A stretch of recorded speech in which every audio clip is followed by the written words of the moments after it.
Jesus, o Messias, o Filho de Deus, o Rei dos Reis. O grande protagonista do livro mais importante da história ocidental, a Bíblia. Um homem que muitos acreditam conhecer, mas que ao mesmo tempo é um dos maiores mistérios da humanidade. Quem foi verdadeiramente Jesus? O Novo Testamento, em todos seus livros e tradições, tenta precisamente responder essa pergunta: quem é Jesus? Quais dúvidas existem sobre o lugar e a data do seu nascimento? Por que não sabemos nada da sua primeira infância? Uma criança bate em Jesus, ele fica com raiva, amaldiçoa e o menino cai morto. Jesus foi um homem pacífico, como sempre nos contaram? Jesus costumava enfrentar os inimigos do povo. O Antigo Testamento descreve a receita do azeite de unção. Um dos ingredientes poderia ter sido o que conhecemos hoje como cannabis. A cannabis era um dos produtos medicinais mais importantes do velho continente. Mas não só esse tipo de práticas são motivos de debate. O papel de Maria Madalena como sucessora e líder do seu movimento revolucionário também é motivo de discussão para alguns peritos. Era importante por ser ela, não por ser amante de Jesus. Jesus foi um homem comum. Jesus é um brincalhão sarcástico que zomba da ignorância dos seus discípulos. Ou, como dizem as profecias bíblicas, o Filho de Deus? Foi o líder dos cristãos ou foi o Deus de outra religião? Jesus se vê como o Filho do Sol. Milhares de perguntas surgem em torno do profeta principal da religião que tem mais fiéis ao redor do mundo. Hoje, algumas respostas começam a surgir. O líder de uma revolução armada? Um amante fremente? O Filho do Sol? Quem foi realmente Jesus? Belém, Palestina. Segundo a tradição cristã, foi aqui onde se iniciou a era que mudaria para sempre a história da humanidade. Os evangelistas não concordam com o lugar de nascimento de Jesus. Mateus e Lucas afirmam que Jesus nasceu em Belém, enquanto que Marcos e João afirmam que nasceu em Nazaré. A Virgem Maria é uma mulher da Galileia. A região de Israel está dividida em 3 regiões: o sul, Judeia, o centro, Samaria e o norte, Galileia. Aqueles são galileus. Nazaré é uma aldeia da Galileia. Então, um bom judeu tem que ser da Judeia e não da Galileia. Esses últimos seriam da periferia. Como descendente de Davi, o Messias devia nascer na zona davínica, por assim dizer, em Judá, em Belém. Como chega a Nazaré vindo de Belém, é também parte dos relatos que devem ser construídos. Lucas, que é quem faz o trabalho historiográfico mais importante, usa como dado de referência histórica um censo de Augusto César, e é na época de Herodes o Grande, em Jerusalém. Então, por motivo do censo, José vai a seu lugar de nascimento para o censo.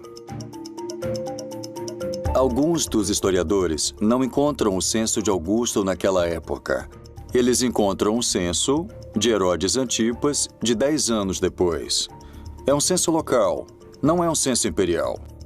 E os censos locais não se faziam no lugar de nascimento e sim no lugar onde a pessoa vivia. Por isso, alguns dizem que o censo não coincide historicamente. Isso tem a ver com que, na verdade, Jesus não pôde ter nascido em Belém por questões de cronologia histórica, e sim ter nascido em Nazaré. Os 4 evangelhos que formam a Bíblia falam sobre a opressão do domínio do Império Romano sobre a qual o povo de Jesus vivia. Porém, não concordam com o lugar concreto do nascimento de Jesus. Essas divisões começam nas Escrituras. Jesus nasceu na aldeia de Belém, Bethlehem, em hebraico, derivado de Bet, casa, e Lehem, pão. É um lugar pequeno, uma aldeia, onde tinha nascido o rei Davi. A história no Evangelho de Mateus e no Evangelho de Lucas diz que quando Maria engravidou, ela morava em Nazaré.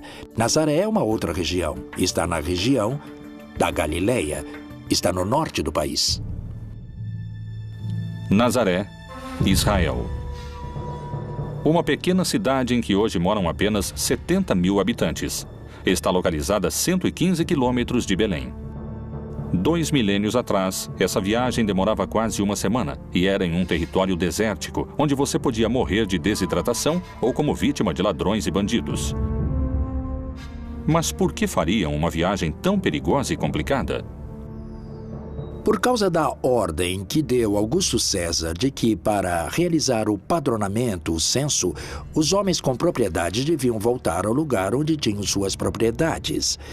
José, que era descendente do rei Davi, teve que voltar a Belém, onde tinha suas propriedades, apesar de Maria estar grávida. O Messias tinha que nascer em Belém. Por isso que Herodes mandou matar todos os meninos da aldeia de Belém que tivessem menos de 2 anos. Quando Herodes mandou matar os meninos, Jesus foi levado por seus pais ao Egito. Mas quando Herodes morreu e José ficou sabendo, voltaram à Palestina para morar lá novamente. Mas não quis voltar a Belém, porque Aquelau, o filho de Herodes, era o governante e tinha um medo de que continuassem procurando o menino. Ele preferiu voltar àquela cidade onde já tinha morado há alguns anos, onde conheceu Maria, a cidade de Nazaré. Nas páginas da Bíblia não há coincidências sobre o lugar de nascimento de Jesus. Não existem fatos históricos que garantissem que tenha nascido em Belém. No Evangelho de São João, Natanael, um dos seus discípulos, se referindo a Jesus, se pergunta: Disse-lhe Natanael: Pode alguma coisa boa vir de Nazaré? Cumpriram-se as profecias? É realmente escassa a informação histórica sobre os primeiros anos de vida de Jesus? Que outros dados misteriosos se encontram ao redor da figura de Jesus? Como esteve formada sua família? Jesus pôde ter tido irmãos? A igreja assegura que Maria era virgem. Não somente que foi virgem antes de conceber a Jesus, mas que sempre foi virgem. Por isso não podem admitir que Jesus teve irmãos. E então, já que os textos existem, eles tentam justificar dizendo que, quando a Bíblia fala em irmãos, pode querer dizer primos, porque, na verdade, dizem que no texto hebraico não há 2 palavras diferentes para primos e para irmãos. Mas o problema é que os textos estão em grego, e no grego há diferença entre essas palavras, e eles falam em irmãos. Não conhecemos suas irmãs, e falam de Maria, Susana e dos seus irmãos. Falam de Tiago e Judas. E mencionam, no mínimo, que tem 2 irmãs e 2 irmãos. E mencionam seus nomes. Não é este o filho do carpinteiro? E não se chama sua mãe Maria e seus irmãos Tiago e José, Simão e Judas? Como é possível que não existam registros da infância e da adolescência de Jesus no Novo Testamento? Com o Concílio de Nicéia, ficou uma lista inicial de livros canônicos exigidos, requeridos por Constantino. Ele reuniu os bispos de distintas igrejas para que chegassem a um consenso sobre quais eram os livros inspirados em Deus e aqueles que deveriam ficar de fora. Que enigmas contêm esses textos deixados de fora da Bíblia? Os evangelhos canônicos são também o resultado de diferentes teologias e interpretações de Jesus. Todos, em última instância, são diferentes tentativas de entender essa fé em Jesus, a qual, desde o começo, parece ter gerado polêmica entre os seus seguidores. Por isso, os evangelhos, tanto os canônicos quanto os apócrifos, refletem diferentes interpretações dessa mensagem original e histórica de Jesus. Os relatos dos evangelhos gnósticos tentam preencher as lacunas das coisas que não se falam nos evangelhos do primeiro século. E já que os evangelhos do primeiro século falam apenas de um rascunho da vida de Jesus entre seus 12 e 30 anos, eles vão se centrar em alguns relatórios da infância de Jesus, mas sempre apresentando um menino cheio de sabedoria de gnoses, ou seja, sabedoria infusa. Existe outro texto que não é dos evangelhos gnósticos. Este é um antigo texto lendário que fala sobre a infância de Jesus e sugere que ele, Jesus, não sabia como usar seus poderes, o que é quase cômico. É como uma criança arteira que não sabe o que fazer com isso.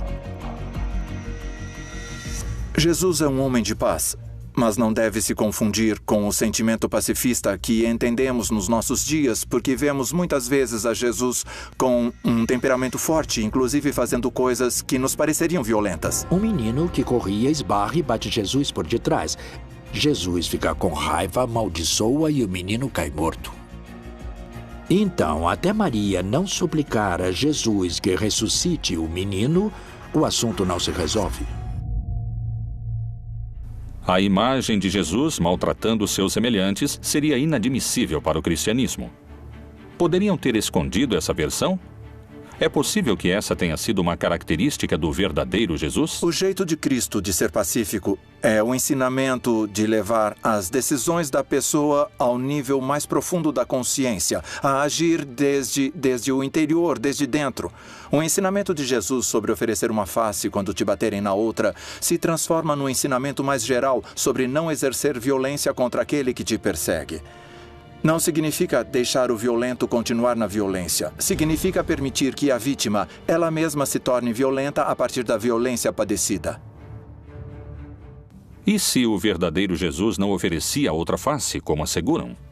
O Império Romano tinha submetido a Palestina com muita restrição. Como todo império que põe restrições às suas colônias, por exemplo.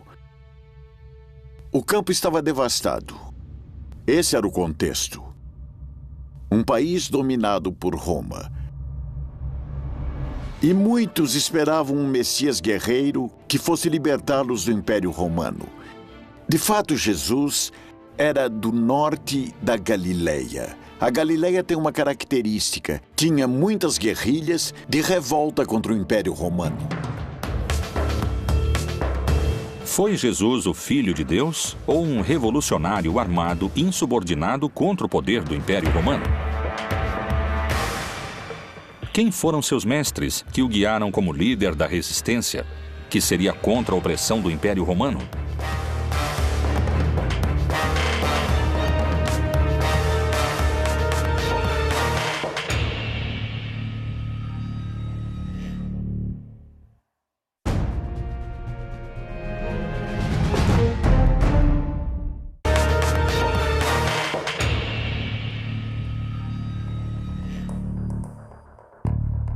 São poucos os dados que se obtêm sobre a juventude de Jesus, e seu lugar de nascimento ainda é um tema de debate.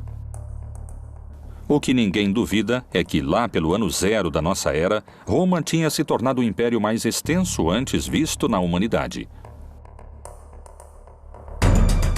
Nos tempos de Jesus, os romanos dominavam o território palestino com opressão e sangue. Qual foi realmente a reação de Jesus diante da opressão romana? Quem foram seus mestres ou mentores? Antes que Jesus se tornasse um líder espiritual, outro homem mobilizava multidões.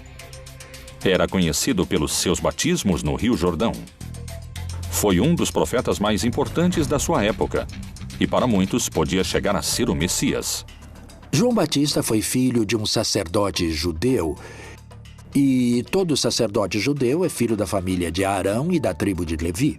Ele começa dizendo que o reino de Deus tinha se aproximado e que quando o reino de Deus se estabelecesse, segundo o Apocalipse, todos os malvados seriam vencidos. E disse que faria uma manifestação da sua decisão em uma ablução ou batismo na água.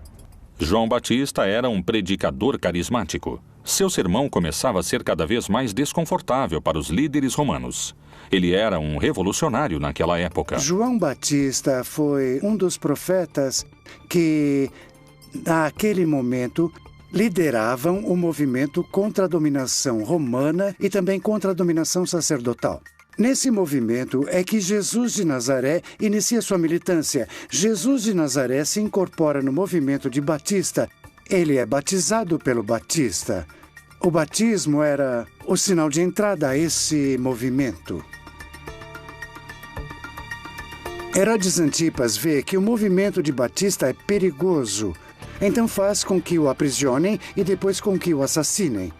Nesse momento, quando o aprisionam, Jesus se separa do movimento, sai da Pérea e volta à sua terra, que é a Galileia, e ali começa a formar seu próprio movimento.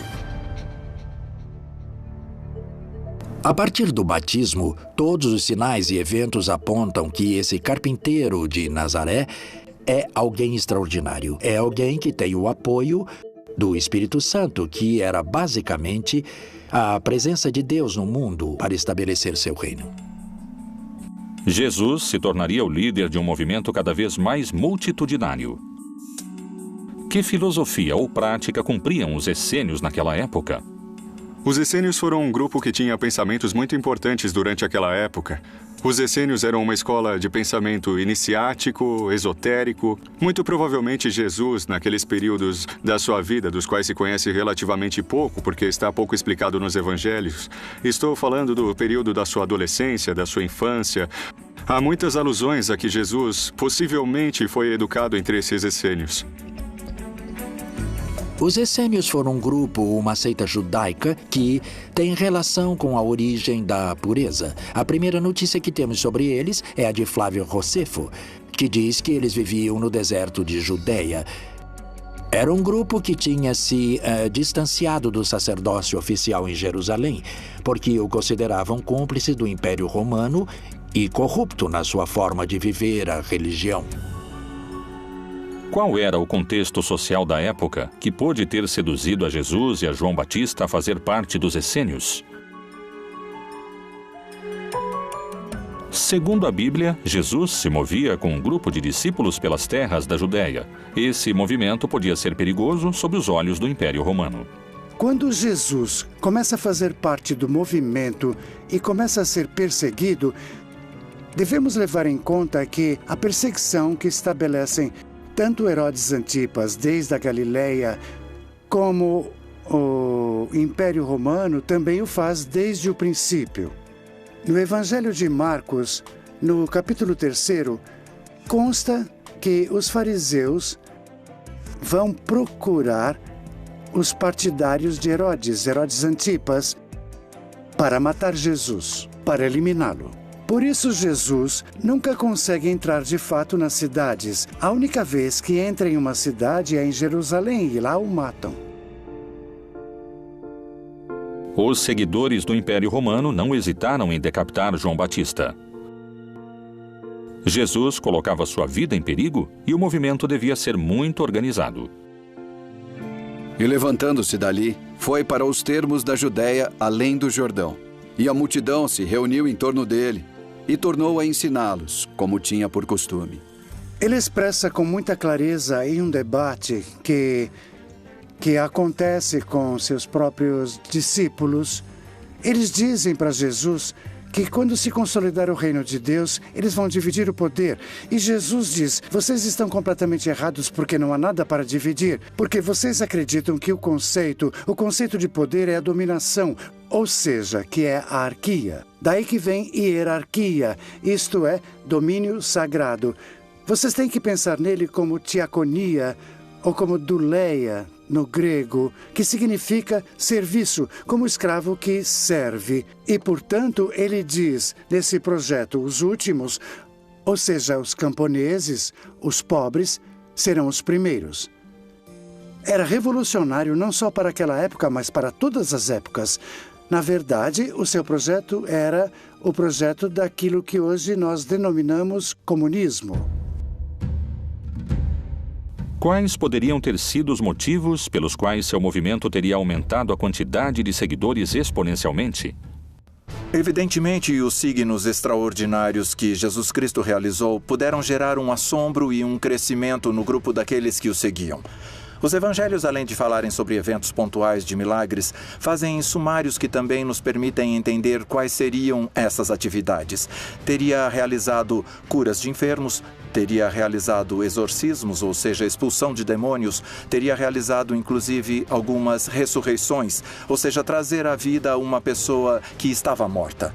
Teria realizado a multiplicação dos pães, teria caminhado sobre as águas. Portanto, uma série de sinais que nos demonstram que chegou o reino de Deus e que ele é uma pessoa autorizada, inclusive sobre as forças da natureza. Jesus percorria as terras da Judéia se protegendo dos romanos. Mas seu caminho tinha um destino claro, o mais perigoso de todos, onde o estavam esperando o poder judeu e os romanos, Jerusalém. A célebre entrada de Jesus em Jerusalém é uma revolta. Os camponeses iam cumprir um rito religioso e, portanto, iam cumprir esse rito entusiasmados. Mas, por outro lado, eles se encontravam no templo com seus dominadores, os sacerdotes, os quais tinham no templo as escrituras de suas propriedades que eles deveriam entregar. E por isso se dá o surto ali no templo. E é ali que Jesus manda embora os mercadores do templo. Mas além disso expressa que o templo é como a figueira que não dá frutos. Ou seja, o templo é como essa árvore estéril que não dá frutos e que por isso deve ser queimada. E tendo feito um azorrague de cordas, lançou todos fora do templo, bem como as ovelhas e os bois, e espalhou o dinheiro dos cambistas e virou-lhe as mesas. Aqui é onde vemos esse Jesus com essa força, essa coragem, essa raiva que é capaz de iniciar um projeto contra os dominadores. A partir desse momento, os fatos acontecem com uma velocidade assombrosa. Ora, os príncipes dos sacerdotes e os anciãos e todo o conselho buscavam falso testemunho contra Jesus para poderem dar-lhe a morte. E levantando-se o sumo sacerdote disse-lhe: Não respondes coisa alguma ao que esses depõem contra ti? Jesus é aprisionado depois de uma conspiração mais ou menos extensa, depois que Judas, o traidor, Judas Iscariotes, concordou com as autoridades que o entregaria. Jesus teria celebrado a última ceia, teria jantado com seus discípulos, uma celebração em contexto pascual. Teria ido até um jardim, o Jardim das Oliveiras, do qual ainda conservamos o nome e a localização, o Jardim de Getsemane, e teria sido aprisionado. Depois teria sido julgado tanto pelas autoridades do Templo de Jerusalém, quanto pelas autoridades romanas, nesse caso Pilatos. Depois do julgamento, Jesus é torturado, crucificado e assassinado. O único castigo era a cruz, e a prova é que quando Jesus morre, não está só. Há 2 homens ao seu lado, e que, segundo a tradução no grego, não são simples ladrões. Eles também estavam sendo mortos porque eram personagens que tinham tentado fazer alguma mudança dentro da sociedade, mas não conseguiram, porque, há um sistema que oprime tão forte que o castigo era a morte. E o mesmo lhe lançaram também em rosto os salteadores que com ele estavam crucificados. Apesar de que especialistas e eruditos concordam com esse dado histórico, há interpretações sobre outros aspectos da vida de Jesus, onde os posicionamentos são muito diferentes. Novas leituras da Bíblia indicam, por exemplo, que naquela época Jesus tinha contato com o mundano. Poderia ter utilizado drogas como um caminho de conhecimento divino e de cura?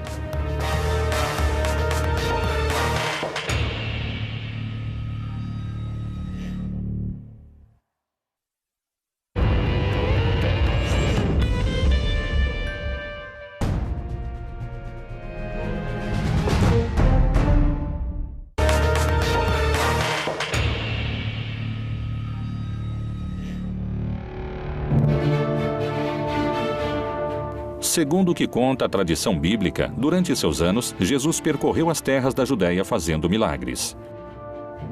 Para alguns teólogos e estudiosos bíblicos, Jesus tinha contato com o profano e terreno. E na vida comunitária, as drogas cumpriam um papel central. Poderia ter utilizado drogas como um caminho de conhecimento divino ou de cura? Possivelmente utilizou essas plantas. Jesus também utiliza plantas medicinais para suas curas. É bem possível. Em Mateus, pode-se ler que Jesus cura a sogra de Pedro. E chegada a tarde, trouxeram-lhe muitos endemoniados. E ele, com a sua palavra, expulsou dele os espíritos e curou todos os que estavam enfermos. Em todos os milagres de nosso Senhor Jesus, a cura aos cegos ou à morte ou aos mancos, inclusive se levantando da morte como ele faz, todos esses milagres apontam sua identidade como Filho de Deus. Os milagres não são o fim, não é assim. Eram o que as pessoas queriam esse poder entre eles. Mas eles ignoraram ou não quiseram ouvir que nosso Senhor Jesus estava falando com eles sobre quem ele era como Filho de Deus. E por isso, seu maior milagre se torna sua própria ressurreição entre os mortos.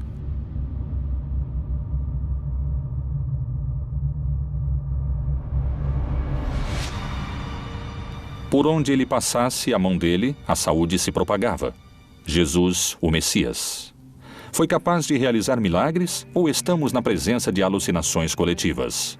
Acredito que todos os grupos religiosos e místicos que desenvolveram diferentes práticas espirituais ao longo da história incorreram em práticas que favorecem a formação de estados de consciência pouco comuns ou também pouco raros. Como, por exemplo, a dança frenética que acontecia às vezes dentro de casas, e sabe-se que elas ficavam cheias de fumaça e que no meio de uma dança ou de um baile muito intenso geravam estados de êxtase.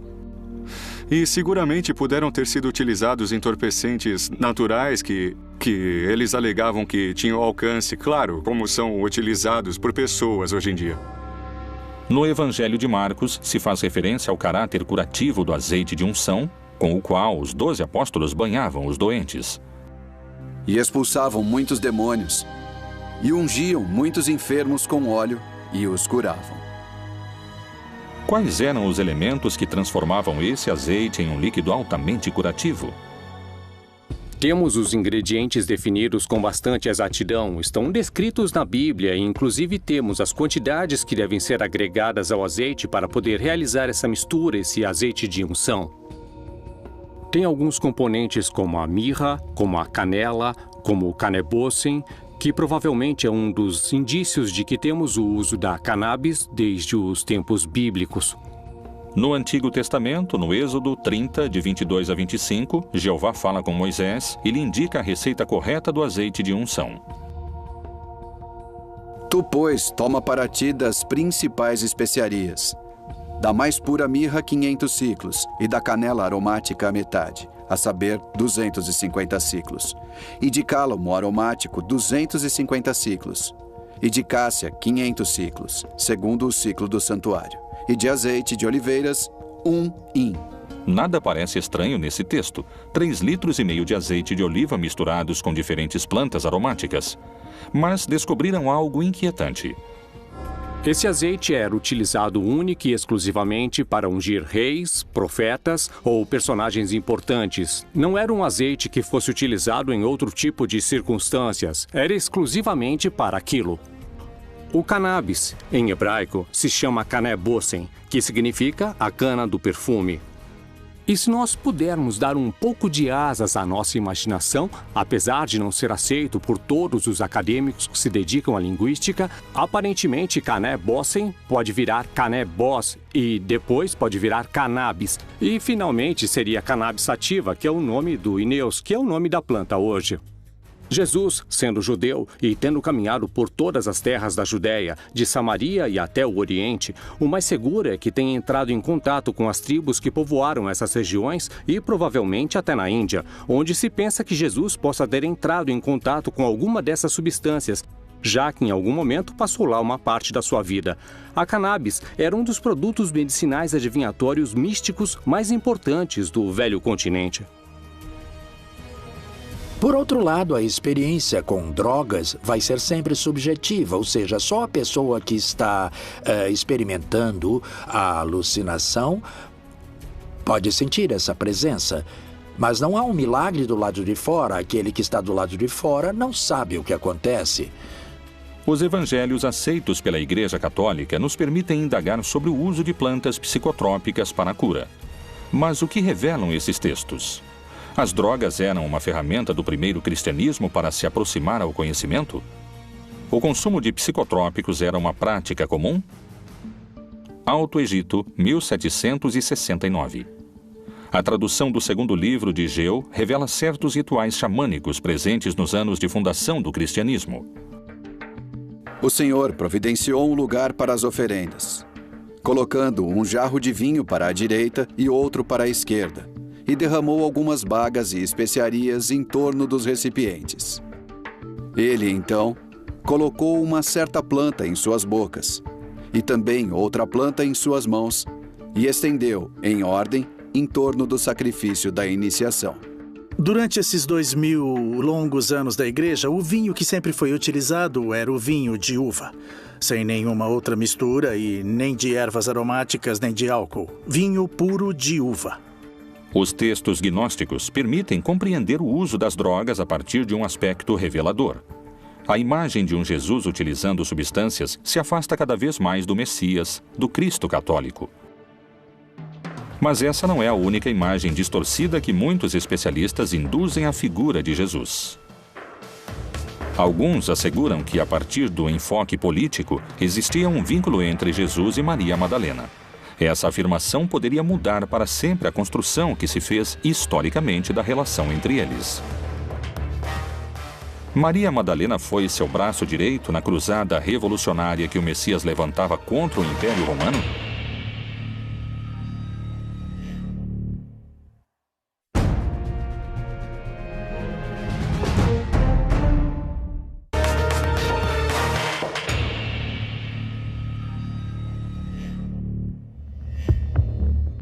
O uso das plantas com poder curativo continua sendo um dos mistérios que cercam a vida de Jesus. Mas não só esse tipo de práticas são motivo de debate. O papel de Maria Madalena como sucessora e líder do seu movimento revolucionário também está em discussão, segundo especialistas. Maria Madalena é, para mim, tirando a Maria, mãe de Jesus, a mulher mais relevante nos evangelhos. É tão importante que eu acompanho como apóstolo durante todo o percurso. Sim, ela foi uma discípula realmente muito querida, ao ponto de ser a primeira que consegue perceber que Jesus havia ressuscitado. A primeira a quem que Jesus ressuscitado a vida fala, e é a ela que é dada a missão de dizer a todos os apóstolos, incluindo Pedro, que Jesus voltou à vida. Então ela tem essa missão. Isso lhe dá um papel importantíssimo nos evangelhos. Digo novamente, depois de Maria, a mãe de Jesus, é a mulher que eu arrisco a chamar praticamente de apóstolo. É a mulher mais importante dos evangelhos. A Bíblia e o Novo Testamento apresentam muitas Marias, mas essa é específica. Maria Madalena, isso é claro. E essa mulher, que era uma mulher descentrada, destruída, vai se tornar pouco a pouco a discípula preferida. Obviamente, para um mundo patriarcal, machista, isso não é possível. Que aquela que vá na frente junto com o mestre seja uma mulher. Aquela que era uma pessoa da qual expulsaram 7 demônios, destruída, tornou-se a mestre. Aquela que melhor entendeu o que significava essa nova versão religiosa. É a discípula mais avançada de Jesus. No simbolismo místico, está escrito que quando alguém começa a vida mística, beija Jesus nos pés. Quando está mais avançado, beija Jesus nas mãos. Quando se transforma em Jesus, beija Jesus na boca. E os textos gnósticos dizem que ela é a única que beijava Jesus na boca. Tem diversos textos que provam incisivamente que tanto as mulheres como os homens faziam parte do projeto de Jesus.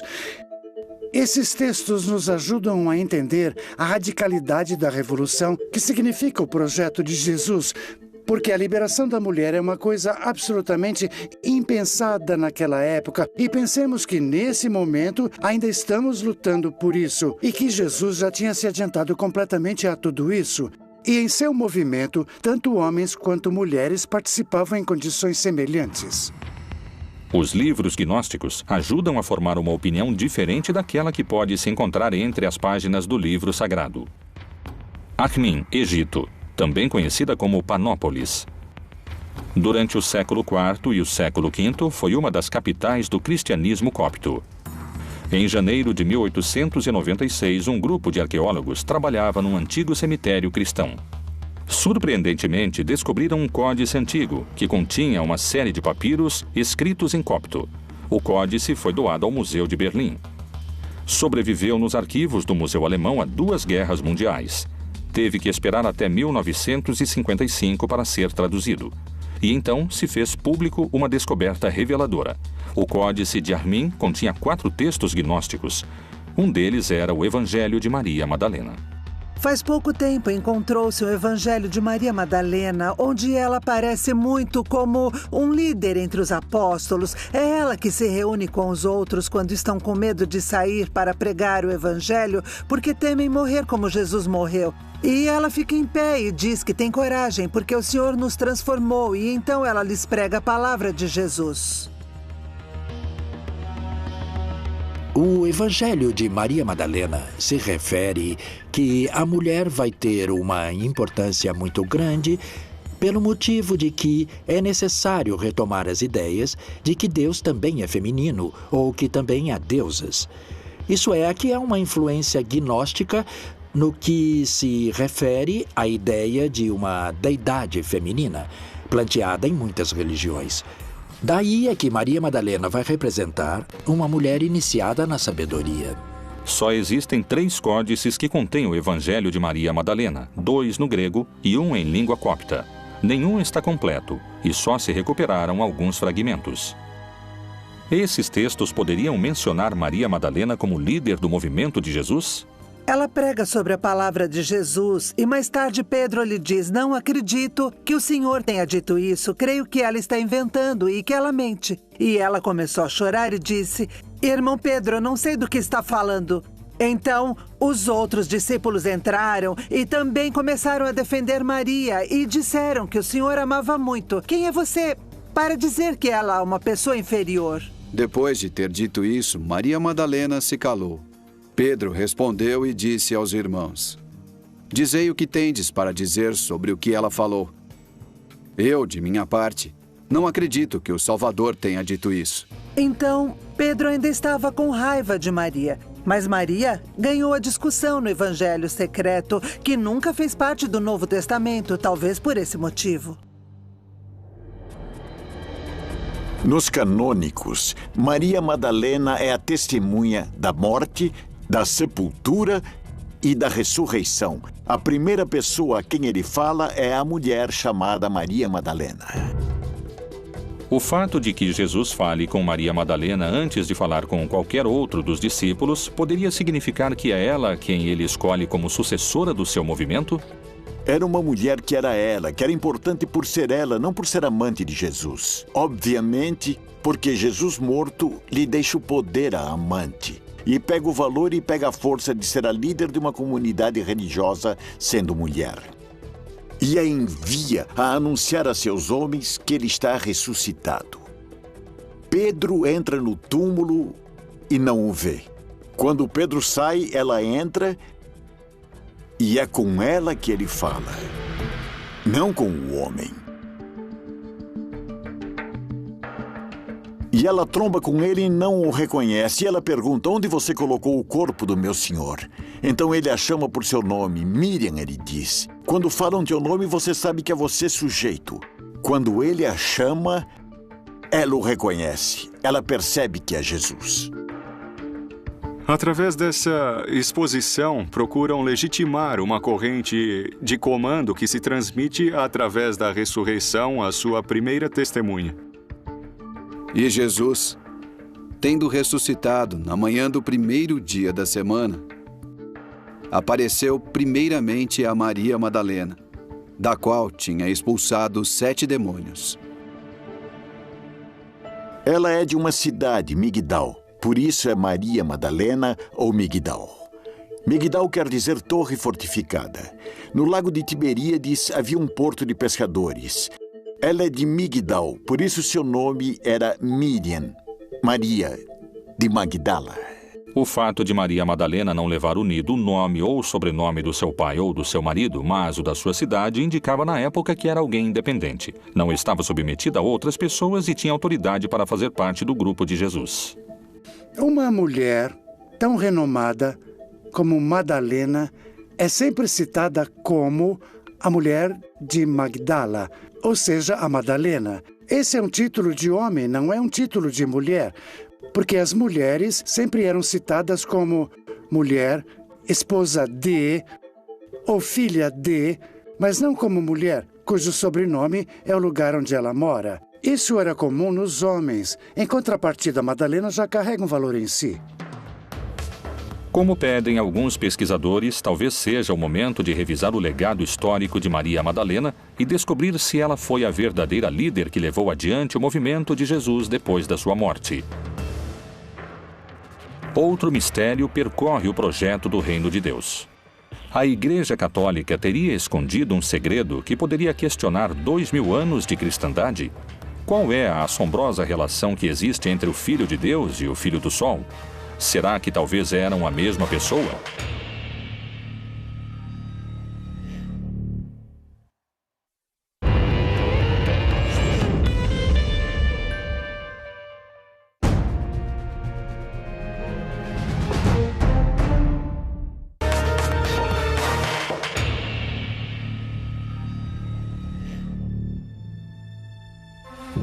As questões sobre a origem do lugar de nascimento de Jesus, sobre se ele pertenceu ou não a um movimento revolucionário, o uso de drogas com poder curativo e o legado político de Maria Madalena seguiram sendo um mistério de debate. São muitos os dados perdidos na história de Jesus. Ir atrás das pistas ocultas na Bíblia é uma forma de descobrir seu verdadeiro rosto. Jesus pode ser a representação de outras crenças? Quando nasceu? Poderia não ter sido filho de Jeová, e sim filho do Sol? O ano do nascimento de Jesus está sujeito a controvérsias, ainda mais o dia da sua chegada ao mundo. As celebrações natalinas poderiam se sustentar sobre um dado errado? Qual é o vínculo que existe entre a data de nascimento de Jesus e a divindade Sol Invictus? Jesus se vê como filho do Sol. Porque a festa do 25 de dezembro é a festa do sol. No solstício de inverno nasce um sol novo e forte. E no dia 25 de dezembro se celebrava a festa do novo sol. Por isso, nessa festa pagã se monta a festa cristã da Natividade do Senhor. Historicamente, não temos o dia em que nasceu Jesus, nem o mês, simbolicamente, pelo sol. Como foi feito em muitas latitudes em diversas épocas, alguns grupos cristãos tentaram criar datas, construir templos sobre datas ou sobre lugares das crenças antigas. Então, na verdade, em 25 de dezembro, nós temos o solstício de inverno, em que todos os povos antigos pensavam que o sol morria e voltava a nascer. A religiosidade primitiva venerou o sol como o deus principal. Sua figura pode se encontrar representada nos principais credos. Kinish Ahau é a cosmogonia maia, Inti na religiosidade inca, Hélio no Olimpo grego, Ra na cultura egípcia. E é por isso que tinham cultos tão importantes para ajudar o sol a voltar a recuperar sua força para não ser devorado pelas trevas. E nesse contexto, pouco a pouco, tanto em lugares como Roma, como no norte da Europa, foi se assimilando o nascimento de Cristo às festas solares. E muitos elementos natalinos, como as esferas, a adoração ao pinheiro, eram, na verdade, pertencentes às religiões que adoravam o sol. Jesus parece ser a representação das divindades pagãs. Percorre o mesmo caminho do Deus Sol. Realmente existiu ou é uma criação arquetípica? A Bíblia apresenta uma versão de Jesus. Mas, indagando nos seus segredos, podem-se encontrar muitas perguntas sem respostas contundentes. Foi o maior dos profetas? Foi um revolucionário? Quem é esse impactante homem que 2000 anos depois da sua morte continua mobilizando multidões? Jesus, outro dos grandes mistérios da Bíblia Proibida.